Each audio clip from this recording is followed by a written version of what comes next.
Welcome back to Foam Forge, where today I'm going to be taking on a couple different ways to make your very own Wolverine claws. They might not be the super tough claws from the comics or movies, but in the second tutorial I really wanted to replicate as easily and cheaply the function of his claws extending and retracting. Wolverine is one of my favorite comic book superheroes of all time, so I wanted to take some extra time here to make a couple variations on this sort of a project. Now for these two tutorials, all you're going to need is some paint, and that can be craft paint like I use in some of these to brush on, or spray paint, it's all your choice, scissors, and maybe a box cutter or an X-Acto knife, wooden paint stir sticks, foam board, velcro straps and magnets, and hot glue. Now you can use wood glue, which I'd recommend for the first tutorial if you want. For the first part as well, I also used a palm sander for the wooden claws that I was shaping out, but in hindsight I could have just cut this step down by cutting the claws into shape already and then sanding them down. Either way, you'll see what I mean here in a second. So all I'm doing here is I'm taking the paint stir sticks and binding them together with an elastic band. It just keeps them from shifting while I'm sanding away at the actual claws. Now what I'm trying to do here is sand away the end of the sticks and try and get that sort of bladed look like he has in the comics and movies. Now here you could do it different ways. You could saw them off and then sand them down to a fine point, or what I did here is I just sanded them sort of like a rounded blade, but it's up to you whichever way you want to do it.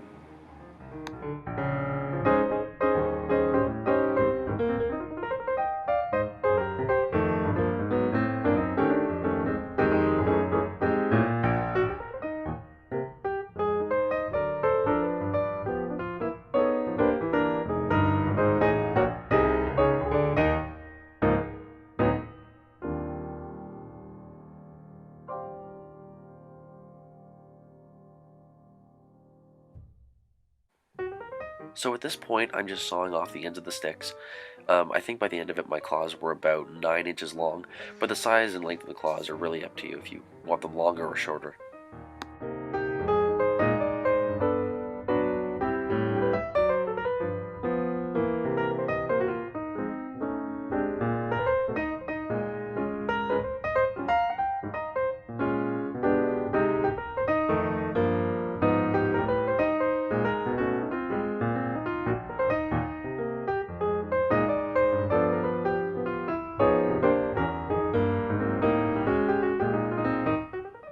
So at this point, the claws are cut to the right size, they're sanded down, and they're looking pretty good.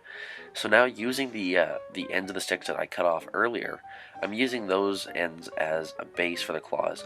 Now this will act as a handle when you're actually using the claws and holding them. So what I'm doing now is I'm going to hot glue each of the claws to that base, and after that, they're almost done.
First thing I did here was cut out the shell that is going to house the claws.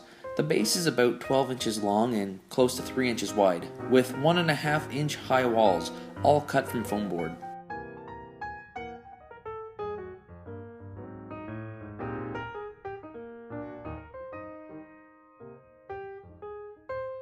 For the front of the shell, I made a small slot frame that has 3 slots cut out for the claws to pass through. The back of the shell is also capped off with a small piece of foam board. With the addition of a bit of foam core at the back of the shell, I added on the magnetic strips to the back. I also added on small planks of foam board to the pillars of the slotted frame at the front, with 2 magnets there as well. I also added 2 small strips of foam board along the sides of the inner shell to help hold the sliding claws in place instead of flopping around. The magnets at either end are there to stick and hold the claws in place when they are extended and retracted, connecting to the magnets on the back and front of the base that the claws are connected to. Like the claws I made before, these claws are made out of paint stir sticks and cut and sanded down to a point. Once the shell and the magnets have all been assembled, I glued on the top of the shell and glued on the elastic Velcro straps. And that's it. The assembly of this functional set of Wolverine claws is easy and pretty inexpensive. It doesn't require having to spend lots of money or time putting this together, and doesn't require any intimate knowledge of mechanical or electrical components, and still delivers an awesome cosplay piece.